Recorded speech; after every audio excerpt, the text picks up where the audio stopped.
Hi, welcome to the 5% Club podcast with Bryan Mansell, your host. I'm delighted today to be joined by Natasha.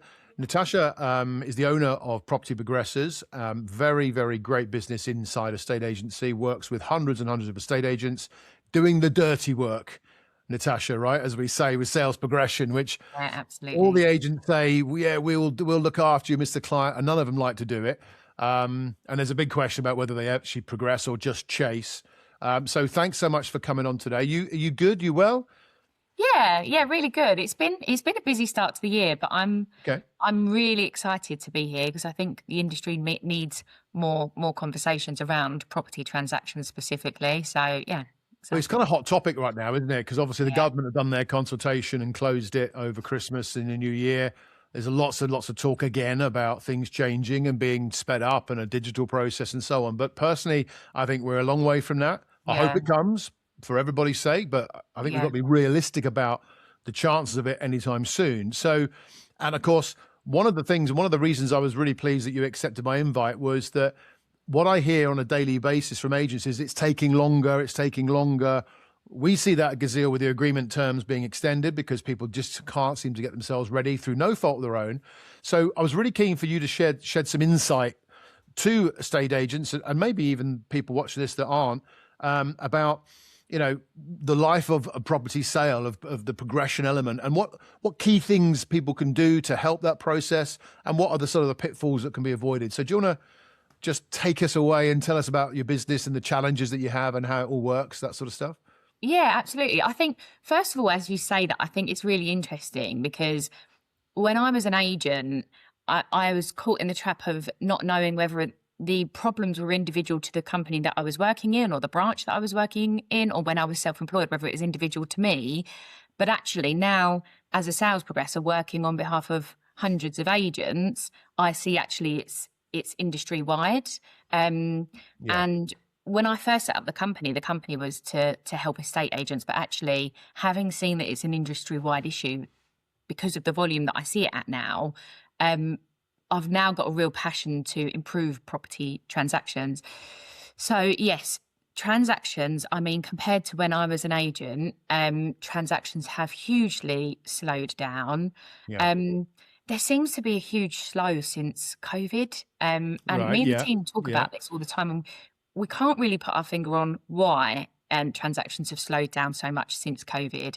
But transactions do need a lot more attention. And I think the day and age that we're in now as well, people need a lot more attention. Buyers and sellers need a lot more attention. We need to be on top of solicitors more, not the good ones. And there are lots of good ones in the industry, but there's not enough solicitors going into the industry, conveyancers going into the industry. So that then means that conveyancers are overloaded, so they can't get the transactions through quickly enough. And we really focus on working with conveyancers rather than against conveyancers. We do not hammer them. And that's really important to me, is working with the conveyancers and building a relationship with them. The majority of conveyancing firms now will know who property progressors are. And I never get complaints about the team hammering solicitors because we make it clear from the offset that we're here to work with them and to help. And if they're ever struggling to obtain something, we're there to help chase that. And that's part of our job. Yeah. So I think that's really important, is something that we haven't been great as an industry. It's always been a very us against them situation with estate agents, sales progressors and conveyancers. Whereas we take a bit of a different approach and we work with them. So Do you want to, just on that point, let me just pick up on that because that's an interesting one I hear a lot. My take is that the conveyancing industry, or well, the conveyancing process has massively changed, right, since COVID, but more so probably since the financial crisis, right, a long time ago. And very heavily regulated, as we know. Insurance costs are huge to be a conveyancer. It's a major issue for a lot of them. But the amount of paperwork, if you like, or information that they've got to have is massive compared to what it used to be 20 years ago. yeah, Yet the number of people practicing as conveyancers is not massively increased since the financial crash. It decreased quite a lot. But what I feel is the issue is that they're not very good at explaining that to people, to yes, estate agents. And because of that, estate agents just think that they're really slow. and Yeah. then they moan about them, and then they moan about estate agents moaning about them. And that's what's causing this sort of rift between these two groups of people that are both fundamental to a successful house move. Yeah. And because estate agents don't fully appreciate the work that conveyancers have to do, they're on them. And you use the term hammering, which was an interesting one, because that's probably what it feels like to a lot of them. And agents are on them all the time because the client can access the estate agent very quickly, not always their conveyancer that easily. So Yeah. do you think that's fair to say that it's just the workload that they've got and the fact they haven't communicated what they've got to do clearly to the agents is one of the problems? Yeah, absolutely. It's very rare that we'd come across a conveyancer that actually doesn't want to do the work. It's quite often we come across a conveyancer that is just overwhelmed with too many cases, and we're constantly explained to that we have to wait until it gets to the top of our pile, and so I would completely agree with what you're saying there. And in terms of not enough people going into the industry and the workload changing, it's an interesting one because obviously I don't do the day-to-day of a conveyancer's job, but I would have thought that technology should have kept up with that. It still seems a very manual job for the conveyancers, which always surprises me. But yeah, I think in terms of explaining to estate agents and explaining to buyers and sellers, I think that's always been a problem. And this is something that I think conveyancers don't always have the empathy. I don't know if that's the right word. Yeah, because as agents and sales progressors, we see what people go through. We see that people are packed up in boxes, and at the moment they're traveling an hour and a half round trip to take their children to school because they didn't move at the correct time that they was expecting to. Whereas I always feel that conveyancers don't necessarily take that on, or that buyers and sellers don't give those stories to conveyancers. They only give them to agents. So I do feel that there's a bit of a gap. Well, let me just jump in there, right? Because I can help you with this, and you'll understand this because I've been in the industry for a very, very long time, right? Since the early 80s or late 80s. Back in those days, for quite a long period of time, if you wanted a conveyancer, it was a solicitor, and you would go to their offices to sign the paperwork to get them instructed and so on and so on. So there would be a meeting of two people face to face, which is largely where empathy begins, right? Because people have an understanding of the situations involved because they're talking face to face, as the client would do with the estate agent. Now, the role of the estate agent hasn't changed ever in terms of the face to face element. Yeah, you can argue there's purple bricks and so on, but the main agency model, yet conveyancing has massively changed. Whereas you're now very unlikely to ever meet your conveyancer or ever actually physically talk to them. It's all done on email or on digital systems. And that's taken a lot of the personal side out of it, of what is a enormous personal situation of moving home. And that has a lot to do with it in terms of the lack of empathy, which is maybe not the conveyancer's fault, but it's because they've never actually met. Coupled with the fact that, let's be honest, there's two very different characters in this play, right? You've got the very social, peacock estate agent that wants to be loved by everybody and is, and the conveyancer who needs to be left alone to focus entirely on the discipline of getting that work done accurately without any mistakes for their client, but also for their firm. And you've got two different worlds that are trying to collide that are going to be it's very difficult to get them to fully integrate together, isn't it?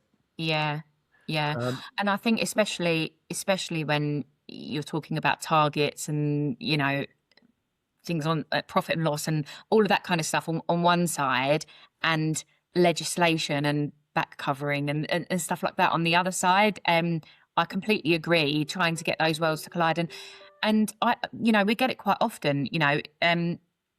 I just think it's really important for the solicitors to feel like we are on their side. We are all in this together. And that's what we really try to do. Because if you make a solicitor feel like you are expecting an update from them, then you're not going to get much of an explanation. Whereas we try to approach it in a different way, and we try to respect their time and respect the job that they do and say, look, I understand that you're acting on your client's best interest and you need to go through all of these documents. Could I just get a little understanding as to when you expect for that to be done? that lands completely differently, and we get completely different responses to those kind of messages than some of the messages that we see, emails that we see agents sending are, what's the latest update? I mean, it's just the way you talk to people sometimes, as to what you get back out of them, if that makes sense. Yeah, it does. So let's talk about, I'm an estate agent and I'm putting together a deal. What's the key elements to make that, to try to help progression become that much easier, maybe even quicker? What should I be focusing on? What advice would I be giving my clients to help them get through this transaction period as quickly as possible? What's your experience shown on that?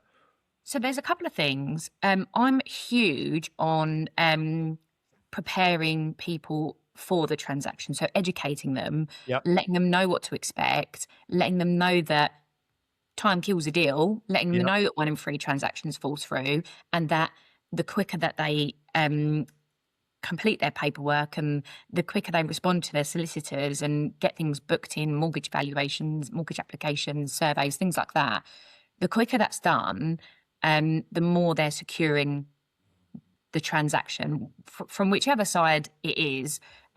We've tried to work with a few agents to legally prepare sellers before their property goes onto the market.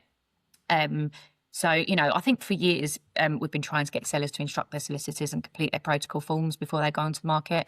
It's a big thing. I think a lot of the time we rush to list the properties and the sellers have no idea about the legal process, and it's such a big part of the process. So I think really educating buyers and sellers what to expect, how important it is to act fast when when the ball is in your court, basically. That's really important. The other thing is solicitor choice. It is really important to choose a good solicitor, and many agents that we work with recommend solicitors because they're great solicitors.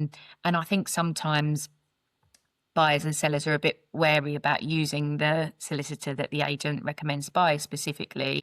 But actually, I would say explaining why, taking time to explain why. I mean, we worked with an agent that had recommended solicitors on 90% of their cases, both sides. It's not just one side, 90% of both sides. Because he took the time to explain to the buyers and the sellers why it's so important and how much time he's about to invest into the transaction, and why it's really important for him that there's a good solicitor on side as well. Yeah, I would say those two things really, really set you up for a good transaction. Good. Yeah, that's good advice. So is there any other sort of top tips that you would give to estate agents about progression, about trying to make that process easier? Yeah, I mean, staying in touch with people, I think, is a really important thing. From our side, we are always talking about personable sales progression, because you need people to feel like they can pick up the phone to you when they're worried about something. Yeah. That's so important because, say, for example, a buyer's got a survey and they've read through it and they're worried. If they don't feel like they know the sales progressor, if they've only ever received a couple of emails off of the sales progressor or the estate agent, if they don't have a sales progressor, they're probably not going to call you first about those issues. And that's really important, because we all know that, 9 times out of 10, if you actually called the surveyor and spoke to the surveyor on the phone, they would give you quite honest advice and talk you through that survey and tell you which parts you're over worrying about and which parts they think are a concern. But if you don't have a personal relationship with that buyer, they're probably not going to call you. They're probably going to call somebody that's unqualified, that doesn't give them very good advice. So I think having relationships and making sure that people feel like they can call you and being available on the phone is really important. So yeah. I think that's a really good piece of advice, isn't it? Because it's so often the simple things that we miss, which is communication, clarity, making that extra call, just to give. And you touched it before. Something that I always was drilled into me, and I got very early on in my career, was that this is really, really important to the people that you're working with, that you're providing the service for. The people who are moving, they're very stressed, they're very emotional. This is about a big life change. This is why this is all happening. Yet we're dealing with 50, 60, 100, 150, 300 people at any one time. And so it's just another call, it's another call. But to each of those people, it's just one progressor, one estate agent, you know, and it's their life on hold until they find this out. So the information that they get back from us is really important. Yeah. To us, it's like one of 300 people we've got to talk to today. And oh my God, I'll get round to them later on, while they're sitting there waiting, desperately trying to get this information. And that sometimes can be missed, the importance to the customer of that communication line. Yeah. Yeah, absolutely. I completely agree. I mean, that's something that we always mention when we're recruiting. We always mention everybody that you'll speak to in the transactions, the buyers and the sellers, they're all going to be anxious. They will all be anxious. This is a stressful time, and we are here to hold their hand through that. We are there to reassure them. That's what our role is in this, is to guide them through and reassure them. So yeah, I completely agree. It is such an anxious time, and you know, some of the sales, I'm sure you've dealt with some, and I've dealt with some, and some of them I think, I hope that never happens to me. Do you know what I mean? Some of the roller coasters we've seen people go through really hurts when you see it with, you know, young families and certain situations. So yeah, for me, it's about being empathetic with people. But there is a balance, because, you know, as a sales progressor and as an agent, being empathetic, but being able to not take that home with you is something that's quite difficult. So yeah, there's definitely a balance, and it takes a lot of practice. I bet it does. And actually, you know, you guys need medals, because you're dealing full time with all the challenges. And we all know that, you know, dealing with one sale is bad enough, let alone dealing with thousands of them. But look, thank you so much for coming on today. We're out of time. It's been really great to have you here. And hopefully there'll be a lot of people that will watch this that will get a lot of information and a lot of help. If they need to communicate with you directly, how do they find you? So they can actually go on our website. If they want to book a call with me, they can book a call with me directly on our website, which is www.propertyprogressors.com. Or they can send me an email, natasha@propertyprogressors.com. Fantastic. Thank you so much indeed for coming on. You're welcome.